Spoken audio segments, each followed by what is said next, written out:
سبحانك لا علم لنا إلا ما علمتنا إنك أنت العليم الحكيم رب اشرح لي صدري ويسر لي أمري واحلل عقدة من لساني يفقه قولي رب زدني علما رب يسر ولا تعسر وتمم بالخير أعوذ بالله من الشيطان الرجيم بسم الله الرحمن الرحيم فإن لم تفعلوا ولن تفعلوا فاتقوا النار التي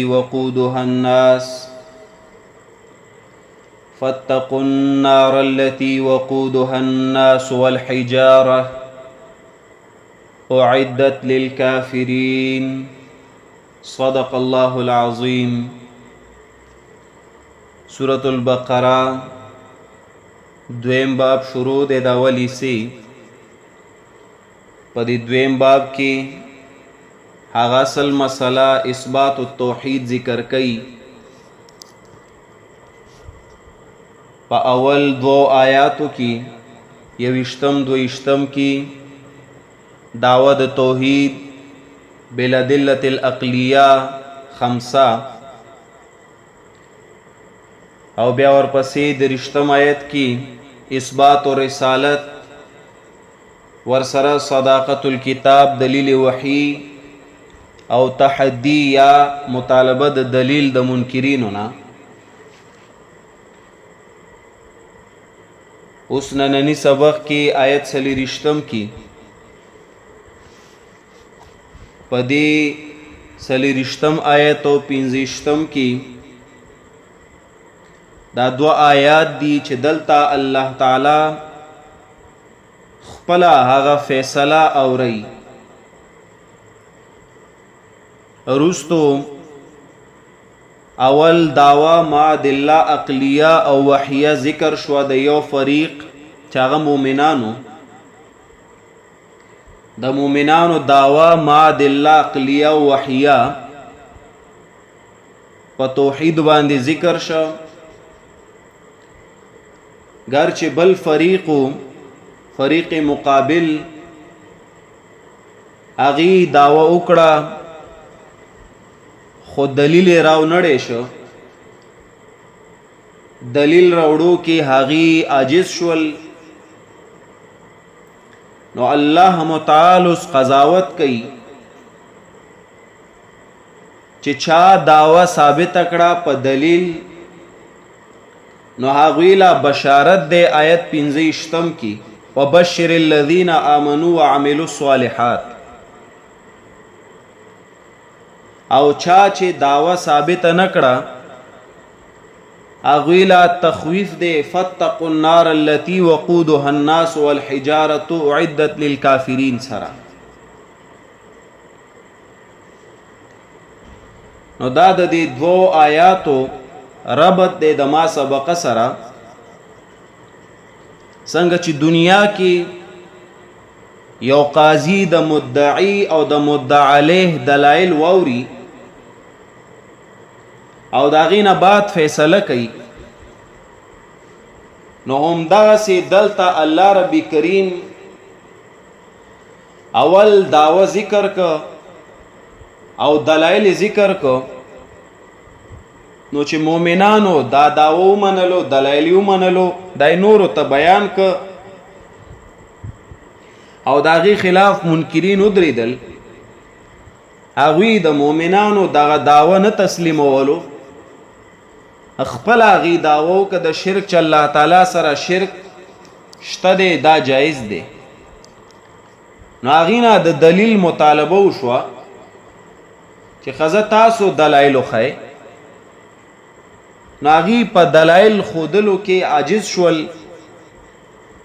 نو اوس الله فیصله کوي داغه خلکو چې هغه عاجز شوی دی په دلیل پیش کولو کې دعوه وکړه بغیر د دلیله. نو چې څوک پړ شي نو سزایم اول اورول کیږي وروستو بیا غبل انعام ورکول کیږي. نو دی وجه دلته دا سزا د منکرینو مقدم کړي دي په انعام د موحدینو. فإن لم تفعلوا ولن تفعلوا فاتقوا النار التي وقودها الناس او ورسره وبشر الذين آمنوا وعملوا الصالحات سره یو بل مسله ثابت شو. هغه مسله د اثبات د قیامت. نو اثبات د قیامت هم دې سره وشو چې دا اور د دې د سزا به دي خلکو لا کلوي په قیامت کې. دا بشارت دی مومنانو لا، دا زیری دا باغات دا به دي لا کلوي په قیامت کې. نو گویا کې اثبات د قیامت هم وشو. نو تاسو په ترتیب سره دروستو نو ګورئ چې تر دې ځای هغه مقاصد اربعه هم ذکر شو. مقاصد اربعه سلور مقصدونه دی اوچت چې هغه د غون قرآن مقصد دی. چاته نیو یاد کی او چې کوم زاړه دی هغې ته خوال یاد دی. هغه سلور مقاصد څه دي؟ یو اثبات التوحید دی، دویم اثبات الرسالت دی، دا خو تاسو پیژنئ، دریم صداقت الکتاب دی، دا هم تاسو پیژنئ، درشتم آیت کې مې وویل، او سلورم اثبات د قیامت دی یا ایمان بالآخرت نم تعبیر کو. نو ګورئ په یویشتم دویشتم کې اثبات التوحید ذکر شو، په درشتم کې اثبات و رسالت مع صداقت الکتاب ذکر شو، څلېرشتم او پنځهشتم کې اوس هغه اثبات د قیامت ذکر کوي. نو په دې پنځو آیاتو کې هغه مقاصد اربعه هم الله تعالی ذکر کو. نوز نننی سبق کی فَإِن لَمْ تَفْعَلُوا وَلَن تَفْعَلُوا فَاتَّقُوا النَّارَ الَّتِي وَقُودُهَا النَّاسُ وَالْحِجَارَةُ أُعِدَّتْ لِلْكَافِرِينَ. په دې آیت کې اول تحدی دے مخلوق تا، یعنی چیلنج دے مخلوق تا تر قیامتا، او داغه آخری تحدی دے، آخری چیلنج دے. لکه دا تحدی د فاتو بسورة من مثله نه روانه ده، دا ختمی فإن لم تفعلوا ولن تفعلوا پوری. نو فإن لم تفعلوا ولن تفعلوا دا هغه آخری تحدی ده. دا د حاصر لیکل کیږي، مخکې مې ویلو تحدی بغیر ټکی والا ها د حلق نه چویل کیږي. نو دی کی تحدی یعنی چیلنج دے آخری منکرین ہوتا. اول مخاطبین چونکہ عربو نو اغی تے ویل چې تاسو دا کار نشي کوله. ولن تفعلوا سرا نفی د استقبال کوي چې راتلون کې خلق هم نشي کوله، کا جميعان هم تاسو روي. لکه دې د پاره سورۃ الاسراء وګورئ، سورۃ بنی اسرائیل پرون منګه دا سورۃ روباسله آیت هم د دې آیت نمبر دی 88 چې پدې کې ټول ته تحدی دی پرولو د قرآن.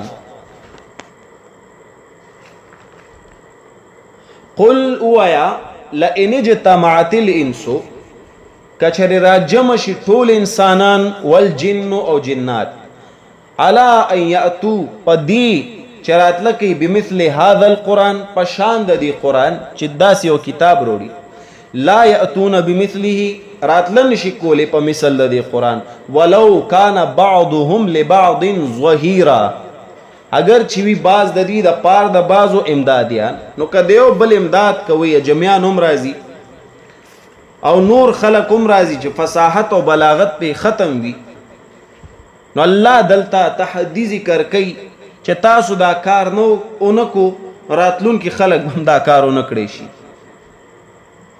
نو په دې آیت کې اوله خبره تحدی ده، چیلنج دی آخری منکرین ہوتا. او په دې تحدی سره فإن لم تفعلوا ولن تفعلوا سره زجر هم ذکر شو منکرین ہوتا، رټی هم چې تاسو دا کار اونکړي شو، راتلون کې خلق تر قیامت پورې به هم څوک نه کړی شي.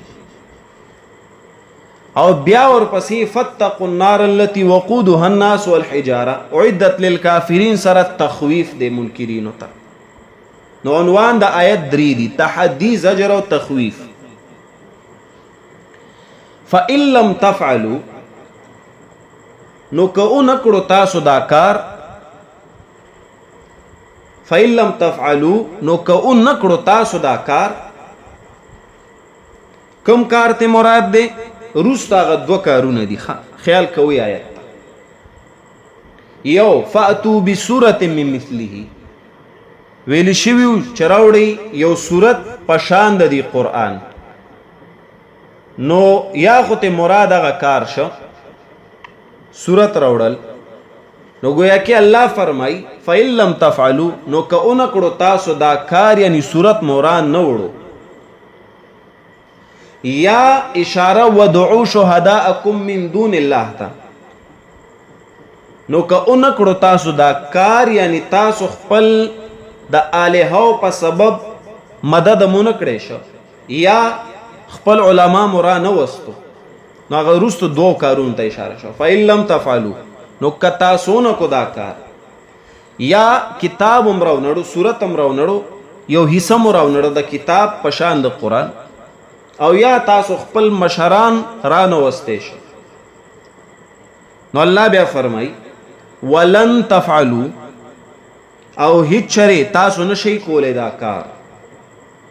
ولن تفعلوا، او هیڅ چره تاسو نشئ کولای دا کار. کم کار غرست دو کارونه. یو فاتو بسورة من مثله، دا بچرم تاسو نه کوي. ودعو شهداکم من دون الله، دا بچرم تاسو نه کوي. که اوس مونه کو بیا به مونه کوي. دلته لن تاکیدی راوړي چې تر قیامت هم څوک نشي کوله. خطر قیامت پورې راتلون کې خلق دا به اونکړی شي. لن سره دا فائدہ وشوه. نو چې تر نن پورې چا اونکړی شو، قیامت پورې به مونکړی شي. نفي وشوه د استقبال. فلن تفعلوا سره مستقبل کې راتلون کې زمانہ هم بدا صورت او دا شهدا څوک پیش نکړی شي. او تاسو ګوري دا ثابت شو هغه خلقونه ک موجوده خلق نشي کوله، راتلون کې خلق به مونږ کړی شي. نو دا اخیری تحدي وا چاته منکرینو د عبودو ته او زجر واغي ورټولو. تاسو نه کړی شراتلون کې خلق به ونه کړی شي. ولې دا مسله نه منئ؟ فاتقوا النار التي، اوس دلته تخویف ذکر کئ دی منکرینو د عبودو ته. فاتقوا، نو ځان بچ کئ، النار د اورنا. ګورا فتقو منګه رست وضاحت کړي د تقوا، چې تقوا څه ته وایي؟ للمتقین دلاندې. نو ما تاسو ته غزي کې وضاحت کړو لفظي معنی د دې ځان بچ کول دی، یریدل ځان بچ کول دی. وجه ما مانو ک فتقو، نو ځان بچ کې النار د اورنا. څنګه د اورنا ځان بچ کو؟ رستو درته مسله ذکر کنه. نوګه کې اشاره ست کوي په سبب د منلو د مسلې د عبودو. مسله د عبودو اومني، نو تاسو به د اور د دې اور نه بچ شئ. فتقوا النار، نو ځان بچ کی یا او یریږي، يرم مان کول شي، نو یریږي د اور نه. ګور دې کې یو خبره یاد ساتئ. دلته راوړې ده النار، الف لام په داخل کړي ده، گویا کې دا څه معرفه. نو دلته النار معرفه راوړې. مخ کې لاړ شي لک سورۃ التحریم وګورئ. سورۃ التحریم یا ایها الذین آمنوا قوا انفسکم واهلیکم نارا. سورۃ التحریم شپږ شپیتم نمبر سورت ده، 66 نمبر سورت. او د دې آیت ده شپږم یا ایها الذین آمنوا مؤمنانو قوا انفسکم، بچ کی خپل ځانونه، واهلیکم خپل اهل، نارا د اورنا. دلته نارن راوړې ده، نارن د اورنا نکره راوړې. رستو سوا النار معرفه، دلته نارن نکره. دا ولی دلته نار معرفه تحریم کې نارن نکره دراصل هلته مخاطبین مومنان دي نو هغې لکه اور وي هم یو جز به وي دې وجې هلته یې څه شی راوړی نکره وایي کې مومنانو را لږ غوندې اور دی ځکه هلته نکره راوړی معمولي غوندې اور به وي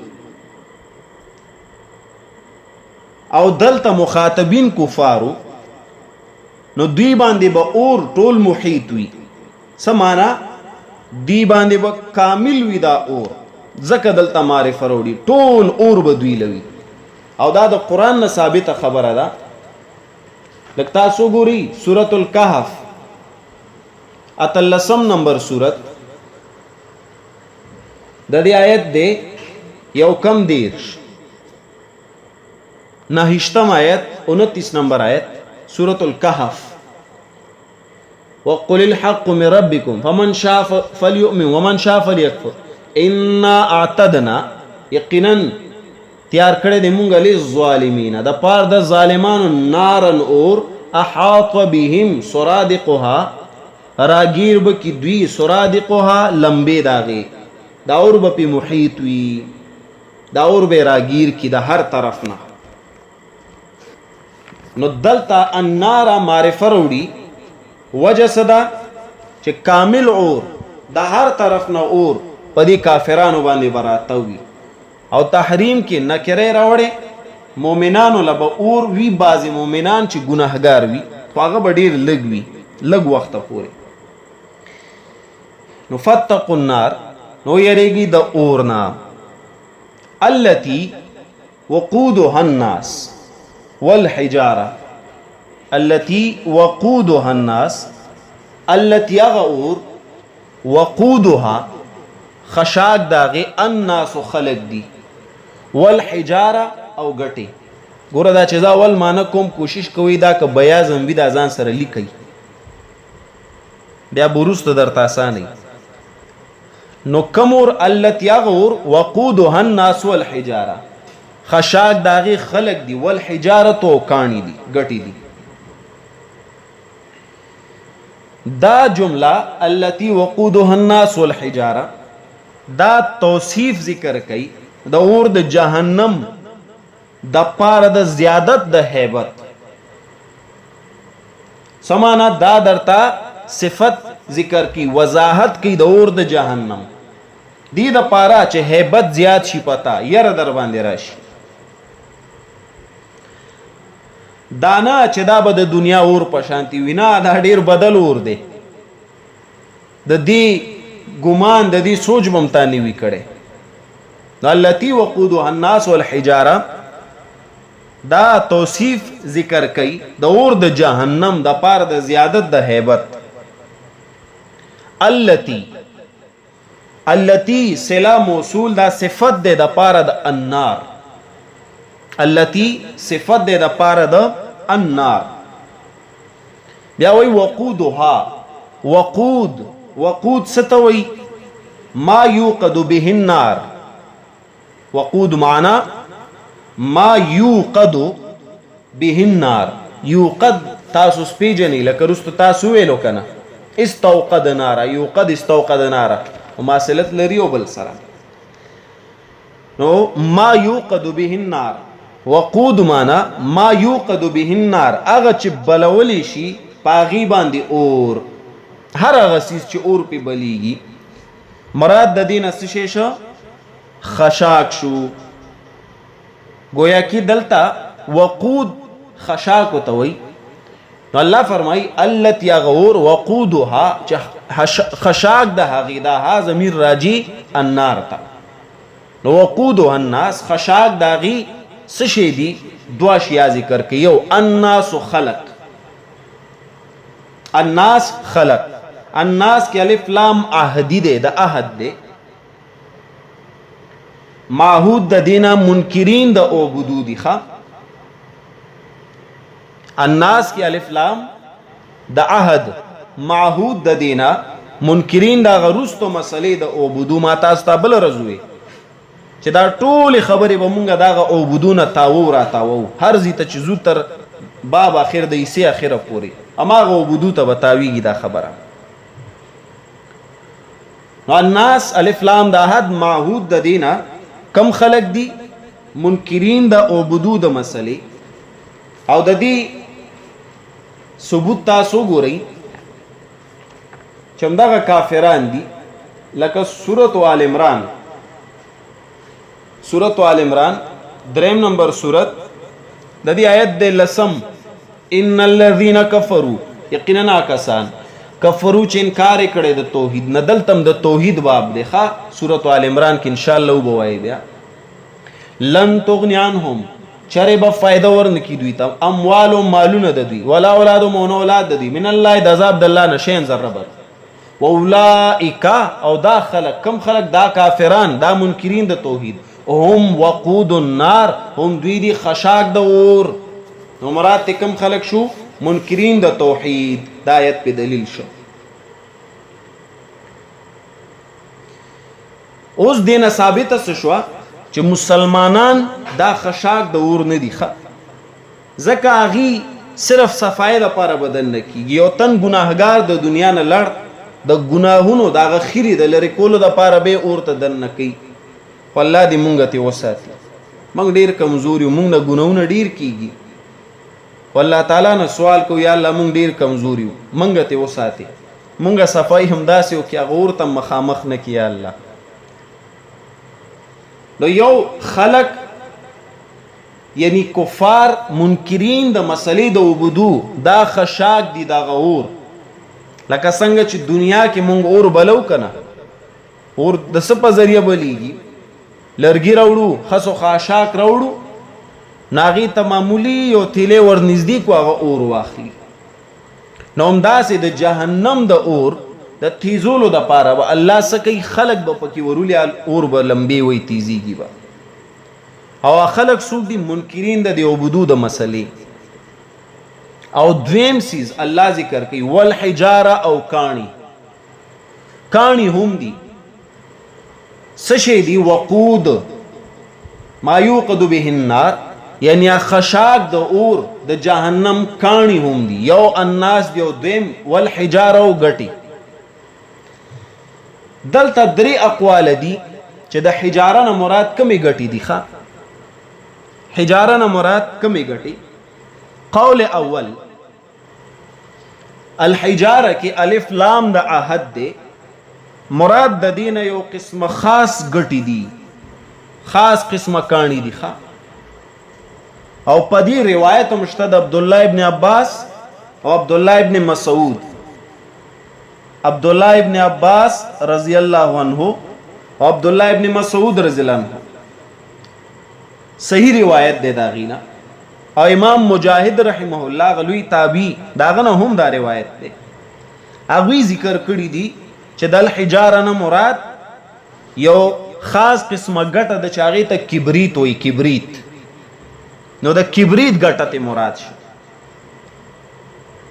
نو ګویا کې یو د اور د جهنم خشاک خلق دی دا منکرین د عبودو او دویم والحجاره او د کبریت ګټه اسدای ولې راوړو د کبریت ګټه پدې کې څه فائدہ ده تفسیر سمرقندی د امام ابو لیث سمرقندی رحمه الله فواید ذکر کړي دي چې الله د کبریت ګټه به ولی په جهنم کې بطور وقود بطور خشاک استعمالي زکه هغه کې څه فائدې دي یو فائدہ د کبریت دا ګټه زر اور اخلي اور به ورته نږدې کړي نه چې دا به یو بڑاس کې یو لمبه بووي دیمه فائدہ اور چې واخلي دا اور به ډیر مودي پورې بلوي زر مړیږم نه دریمه فائدہ چې کله اور واخلي د دین او ډیر ښه بدبوئی بوزي چې انسان ورته ټینګې دی نشي لکه مونږ عام سکارو سوځو ناغینه خلق تختی نو تخپلا سوچو که دا به دوره بدبودار وي چې دا جهنميان به کوم خوا تختی درې سلورم ذکر کوي چې دا ډیر سخت ګرم وي یو خو اور ګور خپل ګرم دی د پاسه چې دا د کبریت ګټه اوس وزيږي دا نورم ګرمایش پیدا کوي او پنځم فائدہ ذکر کوي سمرقندی چې وې دې کې یو بل خاصیت هم دی دې کہانی کې چې دا کله اور واخلي نو دا انسان ته خپل نږدې کیږي، انسان طرف ته خپل جوختیږي. دا فائدہ پکې شته. نو دا فواید دی پکې. دی وجه الله کریم یو منکرین د مسلې د عبودو او دویم د کبریت دا ګټه دا به طور وقود په اور کې سوځي چې دا انسانان دا منکرین ور سره خو سوځي. الله دې موږ وساتي. دا یو قول دی چې حجاره نه مراد د کبریت ګټه. دویم قول د ابن جوزی رحمه الله تفسیر کې د ربیع ابن عباس ناغه ذکر کړی دی. ربیع ابن عباس وی مراد د دې ګټو نه کمی ګټې دي هغه ګټې چې خلکو د هغې عبادت کړی وي. لکه پخوا به خلکو بوتان جوړولو، اوس هم جوړوي. خاص کر دا هندوستانیان دا جاهله خلک دی اوس هم تاسو ګوري د ګټو نه د کاڼو نه څه یا بوتان جوړوي. یا د دې ملک دا هندوان دا قبر پرستان چې قبرونو ته ورشي نو دی دا ګټې ځان پورې سکی سولی را سولی، نو دغه ګټې ته مراد دي. نو دویم قول څه شی دی دلته چې د حجاره نه مراد کمې ګټې دي، کم کاڼي دي، هغه کاڼي چې خلکو د هغې عبادت کړی وي. نو گویا کې ورته سوي محبوب وي که نه، سوي محبوب وي. نو الله تعالی به د دې هغه محبوبان سوځي. دا ګټې ورته ډیر زیات ګراني ځکه ځان پورې سولی را سولی. نو الله تعالی به ورته محبوب سوځي. نو تکلیف د محبوب تکلیف د محب وي. دا خبره یاد ساتئ. تکلیف د محبوب تکلیف د محب. او دا بوتان د دې محبوبان دي. لکه دې صورت کې به انشاءالله راشي سورة البقره 115 کې ومن الناس من يتخذ من دون الله اندادا يحبونهم كحب الله. دې سره مینه کې پشان د مینې د الله. نو دا د دې محبوبان دي. نو الله به ځکه د دې دا محبوبان سوځي ځکه محب په دې خفه کېږي. لکه اوس به طور مثال زما یو تن خوښ وي، محبوب وي راته، زما یو شاګرد دي، داسې شته زما شاګردان ما ته ډېر زیات نږدې دي، خو هغه شاګردان چې هغې کار کوي په حقیقي معنو. نو اوس که هغې ته زما په دې ملګرو کې یا بهر خلکو کې یو تن تکلیف ورکي معمولی په الفاظو یا همداسې بدني، نو د هغه په تکلیف به زه ډېر زیات خفه کېږم. دا وي انسان ته څوک محبوب وي نو محب د هغه په تکلیف خفه کېږي. دې مشرکانو ته دا ګټې دا بوتان ډېر محبوب دي، نو دې وجې دوی پې خفه کېږي. الله د دې زړونه به هم خفه کوي. الله تعالی دلته فرمایي وقودها الناس والحجاره، خشاک د هغې خلک دي دا منکرین د عبودو د مسلې. والحجارة او کاڼي. نو کاڼو نه مراد کم کاڼي شو چې دوی عبادت کړی دی. او د دې ثبوت شته قرآن کې چې الله تعالی به دا مشرکان سره د دې کاڼو سوځي چې دوی د هغه عبادت کوي. دې دپاره لږ وګورئ سورة الانبیاء 21 نمبر سورت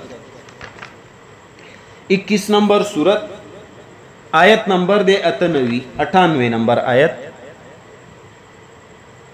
انکم یقیناً تاسو مشرکان وما تعبدون من دون الله او هغه چې تاسو عبادت کوئ بغیر د الله نه حصب جهنم. حصب جهنم خشاک د جهنم دی. انتم لها واردون تاسو دی جهنم ته دننه کیدونکي داخلیدونکي. نو د دې آیت نه څه ثابته شوه چې دوی د دې کاڼو د بوتانو د دې ګټو عبادت کوي، نو دوی به ورسره په جهنم کې الله وسوځي د پاره د تنقیص او تذلیل د دوی چې تاسو د دې ذلیلو کاڼو نه امداد غوښته دا ستاسو والے وګوره تاسو سره سوځېږي. یا دریم قول دلته دا دی چې الف لام الحجاره کې د جنس دی، مراد د دې نه عامې ګټې دي. نو نفس حجارت مراد شه عام ګټې عام کاڼي. نو دا د جهنم خشاک بوي. لکه ګوره دنیا کې د اور د پاره خشاک څه شی دی؟ لرګي دي که نه؟ نو څنګه چې دنیا کې د اور خشاک لرګي دي، د جهنم خشاک هغه به ګټې وي، هغه به کاڼي وي. هلته به لرګي مرګي نه وي، داغه خشاک بسوي کانی بوي او په دې سره هیڅ قسم اعتراض نشي راتلی دنیا کې چې څنګه منګه دا دغه سوځو لرګي سوځو نو دا قرن جهنم کې د اور د بلولو لپاره وکانی سوځيږي او په دې سره وګوره شدت د اور ته اشاره وشوه چې خشاک داغي ګټي وی کانی وی انسانانو وسحال وی الله مونږ وساتي دی اورنه د انسانانو په کې سحال وی اعدت للکافرین اعدت تیار کړی شوی دی للکافرین د پار د منکرینو اعدت تیار کړی شوی للکافرین د پار د منکرینو کافرانه چاته وي دا روست منکرین د عبودو تا اعدت اعداد معنی تیارول دی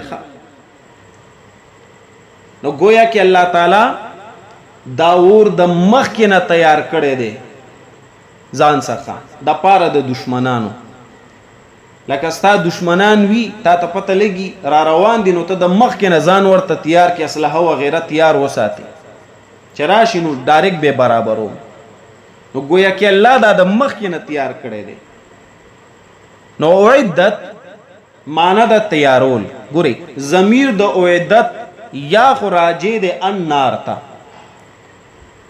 نو معنی دا شو اعدت تیار کړی شوی د څه شي النار دا اور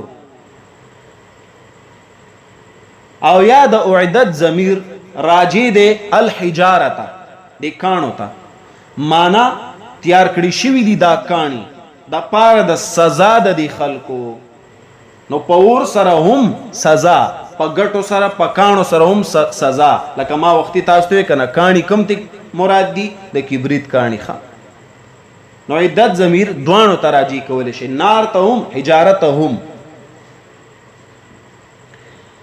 بل خبره د معتزله او خوارجو مسلک دا دی هغه وی د جهنم او د جنت وجود لا نشتا دی وجاغي د عذاب او د ثواب قبر نه منکر دي او بعضی بدبخته مبتدین په منګه د الزام لګي وې دا معتزله دي نو زم چې میدان تراشه کینا چې معتزله زې موکتي چې دا در باندې ثابت کم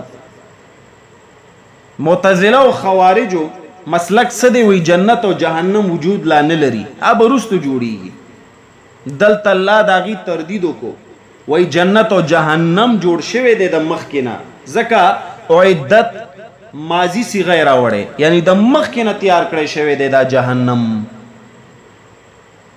جهنم د مخ کینا تیار کړی شوی دی حدیث دی د ترمذی شریف رسول الله صلی الله علیه وسلم فرمایي وی الله تعالی اور بل کو زر کالا هغه سورو تک سورو بیا دا اور چې بل کو زر کالا هغه تک سپینو نو بیا زر کالاغه تک تور شو نو اوس هم تور دی دا اور او دا ډیر زیات خطرناک اور وی چې تک تور شي نو د دې حدیث نام ثابتيږي چې الله تعالی دا اور د مخ کې نه سکړې پیدا کړي دا جهنم د مخ کې نه الله پیدا کړي یو بل حدیث دی د مسند احمد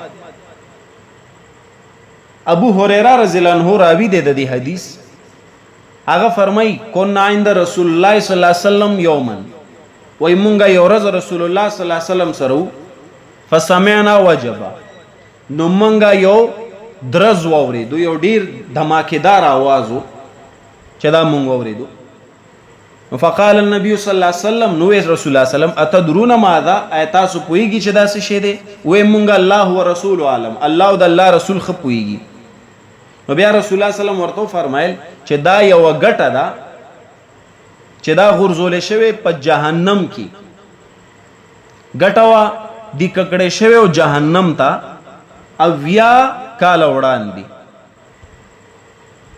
نو وی هغه غټه وسو رسیده چرتا جهنم تا نو د دې حدیث نم څه ثابتيږي چې جهنم دا د مخ کې نه جوړ شوی جهنم دا د مخ کې نه جوړو نو اویا زره کالو وړاندې دا ګټه پدی کې غرزول شوی نو دا وسو رسیدو جهنم ته نو د دې حدیث نم ثابتيږي چې دا جهنم دا د مخکې نه الله تعالی جوړ کړی دی د پاره د چا د پاره د دې منکرینو چې دا منکرین په دې باندې سکی برابر کی. نو رد شو د معتزله او خوارجو او اثبات شو د اهل سنت والجماعت د مسلک د عقیدی چاغي وی جنت جهنم دا د مخکې نه جوړ دی. او په دې باندې بیا غنا حدیث دي د معراج احادیث چې په دې وګوري ډیر زیات دي بخاری او مسلم کې راځي. بهرحال چې څوک نه مني نو هغه باندې به ته سو مني تو ورته قرآن نه مخې هغه وي نه منم نو چې نه مني څه به ورسره کې بس به هم داسې پرېږده چې نه مني. نو الله فرمایي اعدت تیار کړی شوی دی دا اور یا دا ګټې خدا د چا د پاره نو مخې ته ذکر کوي للکافرین دا پار د کافرانو د پاره. نو کافرین نه مراد څوک دی اوس به تاسو خپل پوهیږي. وګوره اشاره چاته کوي چې څوک د عبودو د مسلې نه انکار کوي نو دا قرآن کریم ورته سوی کافر ورته ویل دی کافر د پاره بسوي دا د جهنم اور بوي دا ګټي بوي. نو په دې آیت کریمه کې زجر او تحدي او ورسره تخویف منکرین د عبودو ته سبانی سبق کې ان شاء الله کامل بشارت اخروی د پاره د منونکو د عبودو. ما تاسو خو هغه خلک مولیدو چې هغه د عبودو نه انکار وکړو الحمدلله مونږه منلې دی والله نه سوال د دې کو یا الله تر مرګ پورې مونږ په قیامت پدی باندې مونږه قائم وساتي یا الله تر قیامت پورې. نو دا سوال کو د الله نه نو چې کم خلق پدی قائم وي تر قیامت نو هغه خلکو د پاره پدی 15 آیت کې بشارت ده د انعام ذکر ده او انعام هم داسې ده نو چې داسې شوق به دی پیدا شي دی جنت ته ته وای چې دنیا کیس نه غواړم یا الله دا جنت راکې کامل بشارت ده مؤمنانو د پاره. نو هغه ان شاء الله سبانی سبق کې ذکر کو ترجمه کوم وکې ده. فإن لم تفعلوا نو که اونکړو تاسو دا کار س کم کار روستا دو کارونه یاد وساتئ چې قرآن غوندې تاسو یو صورت رانوړو او مشران مو پیش نکړ ولن تفعلوا او هیڅ چره به تاسو اونکړی شي دا کار تر قیامت پورې به څوک اونکړی شي. فاتقوا النار نو ځان بچ کی د اورنا کوم اور التي وقودها چې خشاک داغي الناس خلق دي خلقو نه مراد څوک منکرین د عبودو والحجاره او غټي اعدت للکافرین تیار کړی شوی دی د پاره د منکرینو د پاره د کافرانو چې څوک مسله د عبودو نه مني. وصلى الله تعالى على خير خلقه محمد وآله واصحابه اجمعين برحمتك يا ارحم الراحمين.